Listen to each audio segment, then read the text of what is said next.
Prezados irmãos e prezadas irmãs, estamos diante de mais um estudo da Escola Bíblica Dominical da Igreja Evangélica Congregacional do Largo do Tanque. E hoje nós daremos continuidade ao nosso estudo e vamos rever a lição 2, que fala, que é a lição de 8 de outubro de 2023, que fala sobre missões transculturais, a sua origem na natureza de Deus. Mas antes de darmos início a esse estudo, nós vamos dirigir a Deus em oração, pedindo a sua bênção para todos nós. Senhor, meu Deus e meu Pai, muito obrigado, Senhor, por mais um dia, por mais esse domingo, Senhor, que Tu possa estar nos abençoando. Abençoe cada família, cada um que vai assistir, Senhor, através das redes sociais, que o Senhor possa estar abençoando cada lar, cada família, cada vida, Senhor, que Teu Espírito Santo possa fazer-nos entender, compreender a Tua palavra e aquilo que o Senhor tem para nós, Senhor. Seja conosco, livra-nos de todo mal e nos abençoe neste momento. É que nós te pedimos, já te agradecendo, em nome do Senhor Jesus. Amém. Então vamos dar início à nossa lição, que o nosso texto áureo é quanto lá em Gênesis 17:4, que fala o seguinte: quanto a mim, esta é a minha aliança contigo, serás pai de muitas nações. Isso aí é Deus falando a Abrão, né? Que depois foi chamado de Abraão. Então, temos como uma lição aí, como diz, a verdade prática é o amor de Deus, é a verdadeira motivação do crente para realizar a obra missionária. Então nós temos aí mais um dia que nós vamos tratar nessa questão de missões. E para iniciarmos, vamos fazer um comentário sobre a lição 2. Espero que cada um de vocês tenha lido, né? Já que eu disponibilizei a revista digital, né, para todos, para que possam assistir essa live, mas já com conhecimento do estudo da revista. E esse comentário é que eu vou fazer agora para ficar mais explicado sobre a lição. Então, nessa lição, veremos que a finalidade da missão é transcultural, é inerente à natureza divina. Houve um tempo em que a rebeldia e o orgulho da humanidade deram lugar à tentativa de estabelecer uma única união, uma união política centralizadora do mundo antigo. Na ambição de estabelecer o próprio domínio à parte de Deus, a humanidade ensinar projetou edificar uma cidade com uma torre, a Torre de Babel. A gente vê isso lá em Gênesis 11, capítulo 11, versículo 1 a 9.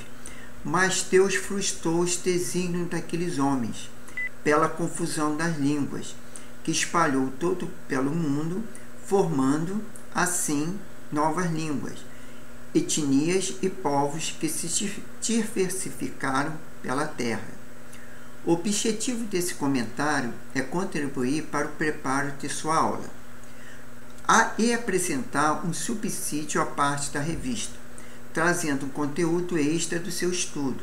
Que Deus nos ajude no decorrer desta maravilhosa lição. Temos como título a natureza missionária de Deus. Precisamos olhar para Deus antes de começarmos a esboçar qualquer projeto missionário. Ele é o modelo de missões, pois nele está a salvação da humanidade. A iniciativa encontra-se em Deus e a salvação se originou no coração no plano de Deus e foi realizado pelo braço do Todo-Poderoso. Deus escolheu Abraão e sua família para iniciar um projeto missionário que será finalizado no final de todas as coisas.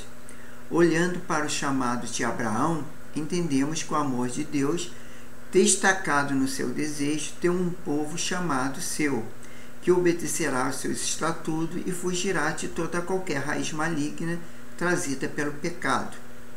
No Antigo Testamento, Deus é conhecido como o Deus da salvação. O humanismo é uma filosofia separada da Bíblia, que não encontra lugar na revelação. As declarações são numerosas, específicas, e as demonstrações são convincentes quanto à salvação do homem, se originar em Deus e nunca no homem. Dessa forma, toda a honra é de Deus. Ele é o Deus de nossa salvação. Portanto, tendo Deus como nosso modelo missionário, precisamos avançar no cumprimento do comissionamento de Marcos 16,15, que diz: a missão é a atividade de Deus no mundo, e Deus e não o outro é o maior protagonista das atividades missionárias. Ele age no mundo pela sua graça, a fim de reconciliar o mundo consigo mesmo. Isso está lá em 2 Coríntios, capítulo 5, versículo 19. Temos como destaque em Abraão, Deus promete reunir em um só povo os moradores da terra, com o fim de adorá-lo e servi-lo com santidade, conforme Gênesis capítulo 12, versículo 1 a 3. Note que o propósito de Deus nunca foi separar os povos com o fim de desuni-los ou criar animosidade entre as nações. No entanto, a cisão se deu em decorrência do pecado que dominou o coração dos homens e levou a praticar idolatria, feitiçaria e outras formas de pecado que o levaram cada vez mais para longe de Deus. Aí temos como título também o amor de Deus, o princípio fundamental da história da redenção. Então vamos, o amor é a qualidade de auto-doar, presente na natureza divina, que leva Deus a procurar o maior e bem e mais completa posição de suas criaturas. O amor de Deus para com o homem buscar despertar um amor como resposta do homem de Deus. Em sua forma final, o amor entre Deus e o homem significará uma doação muda, completa, ilimitadas e possui mútua total. Deus é o próprio amor, pois o amor se origina dele. Toda a trajetória bíblica expressa com destaque o exercício do amor divino para com a humanidade, através de sua justiça, misericórdia e dentre tantos outros aspectos relacionados ao caráter divino. O amor de Deus é expressamente e plenamente revelado na redenção propiciada na cruz do Calvário. Em Cristo, Deus prova o seu grande amor para conosco, pois não merecíamos tamanha redenção que nos alcançou por meio de seu Filho. Qual o propósito do plano da redenção? É uma pergunta. Quando Adão e Eva pecaram, Deus só não lhe expôs as terríveis consequências do seu erro, como também lhe anunciou a existência de um maravilhoso plano que lhes garantiria a vitória final sobre o pecado e a morte. Essa lição trata exatamente do plano de redenção. Como outro título, nós temos Visão Bíblica do Caráter Transcultural da Missão. Por fim, destacamos mais uma vez o caráter missionário do nosso Deus. Ele sempre buscou ofertar ao homem a sua graça, escolhendo homens e mulheres para ser os remetentes da mensagem de salvação, que ele mesmo oferta a toda a humanidade. E o seu comissionamento não ficou restrito às páginas bíblicas. Ainda hoje, Deus nos convida a sermos os remetentes da mensagem divina. Em Abraão, Deus renova o seu chamado missionário. De tu farei uma grande nação, e te abençoarei e te engrandecerei o nome. Sede uma bênção. Isso são palavras de Deus, que ainda continuou falando: abençoarei os que te abençoarem, e amaldiçoarei os que te amaldiçoarem, e ti serão benditas todas as famílias da terra. Isso está lá em Gênesis 12, capítulo 12, de 1 a 4. Hoje a Igreja de Deus carrega sobre seus ombros a grande missão de revelar Cristo e transmitir as boas novas de salvação, que transforma os mais vil pecador em uma nova criatura em Cristo Jesus. A salvação por meio de Cristo é o cumprimento divino da promessa dada a Abraão, de abençoar todas as famílias da terra. Israel fracassou no seu ministério intercultural, mas esse ministério foi transferido aos filhos do Novo Testamento, quer dizer, à Igreja de Deus. Agora a Igreja é chamada a participar com Deus da evangelização de todo o mundo. O Evangelho de Cristo é o método definitivo por Deus para trazer a humanidade de volta à comunhão com Ele. Desta vez, não há mais uma cidade edificada com base no orgulho humano, mas uma cidade onde reina a paz e justiça e a bondade, conforme lá em Hebreus 11, capítulo 11, versículo 10, o qual o próprio Jesus prometeu, lá em João 14, versículo 2 e 3. A proatividade pela reconciliação nasce no coração de Deus. A expressa sincera de Jesus ao declarar que preparará um lugar para os seus discípulos estarem com Ele, e endossa a vontade do Pai estar com seus filhos em plena comunhão. Então isso é uma referência, né, da questão de Deus deixar a igreja com essa missão. Então aqui a gente podemos ver também um outro comentário que diz o seguinte: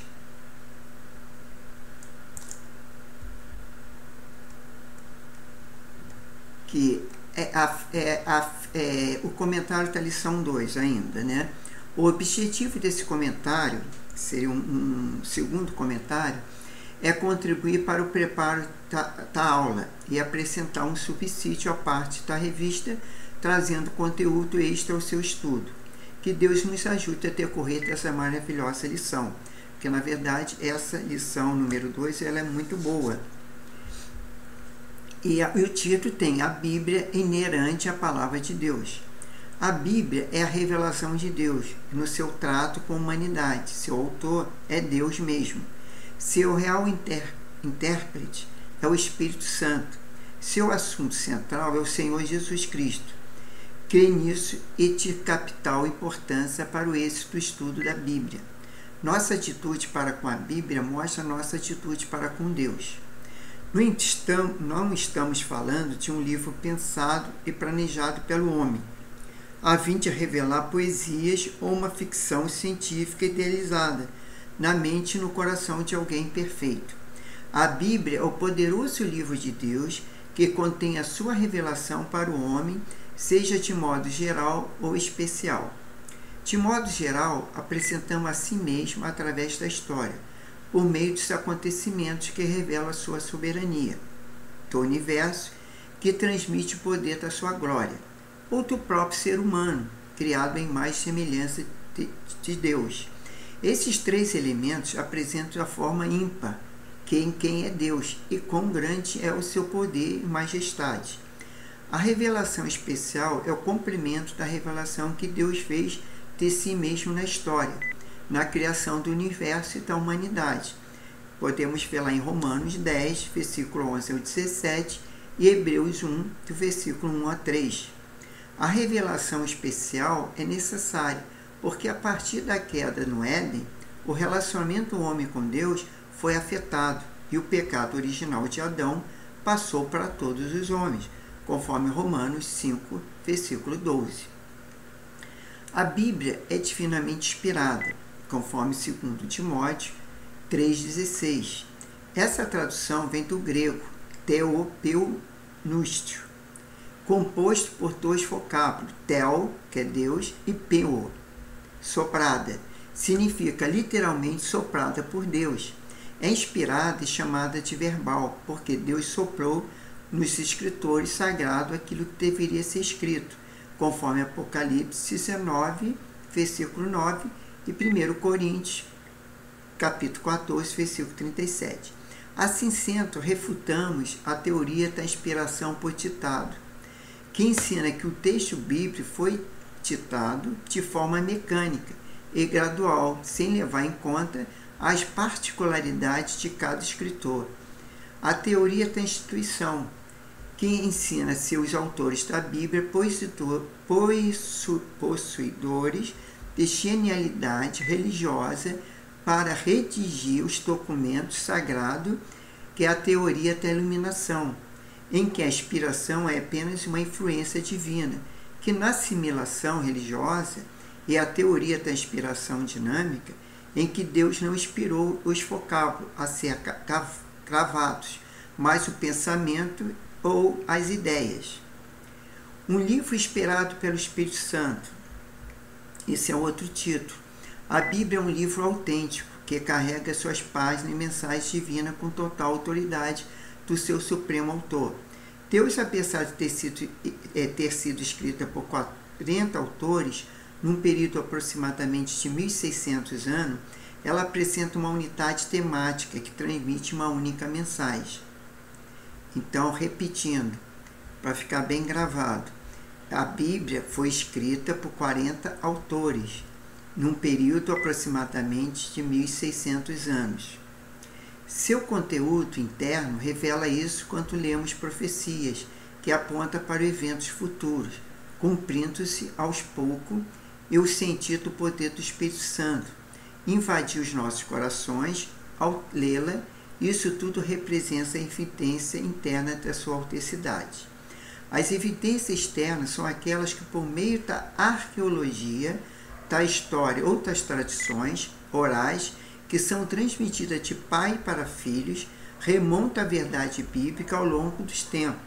Esse conjunto externo de livros, achados arqueológicos ou testemunhos oculares, no caso do primeiro século da era cristã, registrados em escritos que chegaram até nós, evidenciam a verdade contida nesse grandioso livro. Os escolhidos por Deus para escrever a Bíblia eram pessoas assim como nós, inclinadas às mesmas paixões e falhas, conforme Tiago 5, versículo 17. Moisés, por exemplo, mesmo sendo autor do Pentateuco, foi impedido de entrar na terra prometida, porquanto transgredira contra o Senhor no deserto de Zim. Está lá registrado em Deuteronômio 32, do versículo 51 a 52. O rei Davi, a quem é atribuída a autoria de 74 dos salmos, acerca da metade dos salmos da Bíblia, cometeu adultério com Betseba, maquinou e ordenou o assassinato do marido dela, o capitão Urias, conforme lá em 2 Samuel 11, versículo 3 a 15. E a Escritura também registra que ele era um homem sem letras e indouto. Está em Atos 4, 13. Provavelmente, por essa razão, precisou de Silas para escrever sua primeira epístola, conforme 1 Pedro 5, 12, o que justifica a diferença literária com sua segunda carta. Entretanto, nenhum texto da Escritura, quanto à sua inspiração e veracidade, está condicionado às limitações de seus autores humanos, conforme 2 Coríntios 4, 7. E a atualidade da Bíblia? A Bíblia é um livro poderoso e suficiente, sendo a única fonte necessária para a salvação do homem de Jesus Cristo. Nenhum outro livro pode oferecer essa tão grande graça. Apenas a Bíblia tem o poder de transformar o mais vil pecador, purificando seu coração através da sua mensagem. O poder da palavra de Deus se assemelha ao fogo que consome e purifica, bem como um martelo que despedaça a penha, conforme Jeremias 23, versículo 29.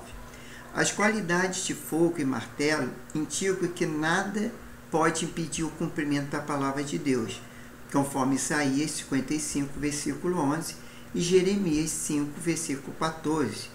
O seu poder também é capaz de derrubar fortalezas espirituais que fazem oposição ao conhecimento divino, conforme 2 Coríntios, capítulo 10, versículo 4 e 5. Estamos falando do livro que impactou Lutero, ao ponto desse homem ser o responsável pelo grande movimento de 1517, procurando transmitir a verdadeira mensagem da palavra de Deus a todos. Estamos falando do livro que transformou sua vida e que está o desejo de estendê-la cada vez mais. Estamos falando do livro que nos transmite a mensagem que gera a vida. A palavra de Deus tem poder para penetrar tal qual a espada de dois gumes, no qual o mais íntimo do ser humano e julgar os pensamentos e intenções do coração, conforme Hebreus 4, versículo 12. Quando tentados no deserto, o próprio Cristo derrotou Satanás usando o poder da palavra. Ele venceu as sugestões do diabo ao fazer as citações da Escritura, conforme Mateus 4, versículo 4, 7 e 10. O Espírito Santo atua no processo da salvação e produz a fé regeneradora. A Bíblia diz que a fé antecede a regeneração, conforme Efésios 2, versículo 8, e Marcos 16, versículo 16, e Romanos 10, versículo 9. E assegura que a fé vem pelo ouvir da palavra de Deus, conforme Romanos 10, versículo 17. Neste aspecto, o Espírito Santo não apenas inspirou as palavras da salvação, mas também aplica o coração humano, a fim de regenerar o pecador, conforme 1 Pedro 1, versículo 23. Sem esse mover do Espírito, não é possível nem aceitar e nem entender a palavra de Deus, conforme Mateus 13, 15 e 1 Coríntios 2, versículo 14. Então, o que acontece? Por que eu fiz esse estudo nessa questão de falar sobre a palavra de Deus? Porque para nós sermos missionários, para nós fazermos missões, a gente tem que ter muito bom conhecimento da palavra de Deus. Nós temos que estudar a palavra de Deus e crer que a Bíblia Sagrada, ela é a palavra de Deus. É a nossa regra de fé e prática. Porque se nós não tivermos um conhecimento da palavra de Deus, nós não podemos ser missionário. Porque como é que a gente vamos ser missionário, ainda que seja missionário na nossa própria local, onde nós vivemos, como também em outros locais, como em questão transculturais, né, em outras culturas, se nós não tivermos um conhecimento profundo da palavra de Deus, nós não podemos ser missionário. Então, por isso, a importância de nós termos esse conhecimento da palavra, estudarmos a Bíblia, meditar na palavra de Deus, não apenas ler, mas meditar. E eu queria também, aqui, ampliando o conhecimento da revista, eu queria falar um pouquinho sobre esse fato aqui. Deus é amor. O fato de Deus é amor é revelado apenas na Bíblia, né? Que a Bíblia é a palavra de Deus. O amor divino é a qualidade dinâmica, estimulante pela qual Deus deixa a si mesmo, pela qual ele relaciona em toda a sua suficiência e beneficência com sua criação. O seu amor motiva eternamente a se comunicar e participar com o objetivo do seu relacionamento. Aí que diz, amplie mais o seu conhecimento, lendo obras que é a teologia bíblica de missões, entendeu? Que é um livro editado ali pela CPAD e outros livros também, né? E então diz também que, contudo, nosso principal modelo de missões revela-se o próprio Deus, cuja natureza missionária nos é demonstrada no Antigo Testamento. Quer dizer, já foi demonstrada, como narra aqui na revista, desde Gênesis 3:9, que foi quando Deus falou que Abraão saísse da sua terra, da sua parentela, e fosse fazer missões para outras terras distantes. E aí a obediência de Abraão tornou-se ele como o pai de muitas nações, e que nos trouxe a retenção, né? Porque sem a palavra de Deus, sem aquele testemunho, né, trazido até nós, nós não teríamos como termos a palavra de Deus. Então, aqui na revista também fala sobre a conclusão. E eu não vou ler toda a revista, porque eu fiz um resumo, né, um comentário, tanto da questão da revista, como também da questão da Bíblia, a importância da Bíblia. E agora eu queria só concluir aqui o que o autor escreve aqui, a sua conclusão, na revista, que ele diz: vimos a natureza missionária de Deus desde o início da Bíblia. A partir de uma família, Deus planejou a salvação para toda a humanidade. Isso revela que o plano redentor de Deus está fundamentado no seu excelso e glorioso amor pelo mundo todo, conforme João 3,16, né? Que fala que João amou o mundo de tal maneira que deu o seu único filho, filho unigênito, para todos aqueles que nele crê não pereça, mas tenha vida eterna. Esse amor que estimula a Igreja de Cristo a levar a sério a obra missionária, até que o Senhor Jesus volte.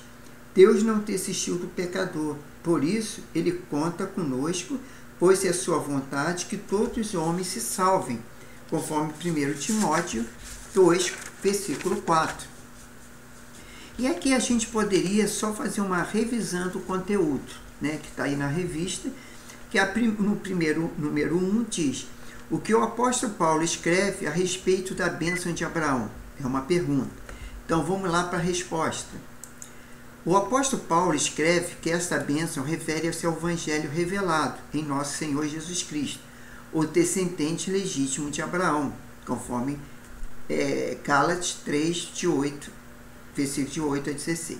Não, melhor, versículo 8 e 16. No segundo item diz, a pergunta, segundo a lição, por que Deus é o nosso maior modelo missionário? Né? É uma pergunta. Vamos à resposta. Ele mesmo não é outro, é o maior protagonista das atividades missionárias. Deus age no mundo pela sua graça, a fim de reconciliá-lo consigo mesmo, conforme 2 Coríntios 5, versículo 19. Por isso, o nosso maior modelo missionário é o próprio Deus. Tá? E no item 3, a outra pergunta: o que significa retenção? Resposta: retenção significa livrar o escravo de sua escravidão, com passe no pagamento de um preço por um retentor. E no item 4, qual é a próxima pergunta? Quanto à experiência de retenção do crente estará completa e consumada? Resposta: a experiência de retenção só estará completa e consumada na segunda vinda de Cristo, por ocasião da glorificação final do crente. Isso está lá em Lucas 21, versículo 28, Romanos 8, versículo 23 e Efésios 1, versículo 14. Agora, a quinta e última pergunta: para quem Deus transferiu o ministério missionário? A resposta: Deus transferiu esse ministério missionário ao Filho do Novo Testamento. Quer dizer, quem é o Filho do Novo Testamento? A Igreja de Deus. E quem é a Igreja de Deus? Somos nós. Então aqui nós terminamos mais uma lição, que essa revista trata das missões, né? E assim, semana que vem, já estaremos no dia 15 de outubro, né, de 2023, trazendo para vocês a terceira lição, e espero que cada irmão e cada irmã possa ler a revista durante a semana. E aqueles versículos, né, que tem os versículos da leitura diária, que tem de segunda a sábado, né, que fala ali no início da revista. Então vamos agradecer a Deus por mais esse dia, por essa lição, que possamos compreender a palavra de Deus e estudar a palavra de Deus, meditar nela, para que possamos crescer, sermos certificados, né, pela palavra, e para sermos missionários verdadeiros, né? Então vamos orar. Senhor Deus e Pai, muito obrigado por essa lição, obrigado porque Deus foi o primeiro missionário. Deus colocou ali Abraão, Senhor, para ser o pai de muitas nações, é o pai de todo aquele que é crente, é salvo por Cristo. Que Deus abençoe cada um de nós, que nesse sentido que tenha estarmos sede e fome da Tua Palavra, para crescermos em santidade, em amor, em comunhão, crescermos na edificação, Senhor, para que possamos, Senhor, compreender a Tua Palavra, pedimos a ajuda do Teu Santo Espírito, e que possa abençoar cada um que vai assistir essa aula, possa abençoar a sua família, o seu lar. Se porventura tiver alguém enfermo, Senhor, eu peço a bênção da cura, que o seu Espírito Santo assiste a cada um, Senhor, e livra-te todo o mal, todos aqueles que estão tristes, deprimidos, coloque alegria e paz no coração, seja com cada lar, cada família, tenha um domingo abençoado, uma semana frutífera, uma semana abençoada, livra desse mundo mal, desse mundo perverso, Pai, dessa violência que nos assola o nosso estado, o nosso país. Tenha misericórdia de nossas vidas e nos abençoe, Pai. Seja conosco e que Tu possa nos abençoar neste dia. É que nós pedimos e te agradecemos em nome do Senhor Jesus. Amém. E que Deus abençoe a todos e até a próxima semana que estaremos juntos nesse mesmo dia, que é dia 15 de outubro de 2023, com a lição 3. Fiquem na paz.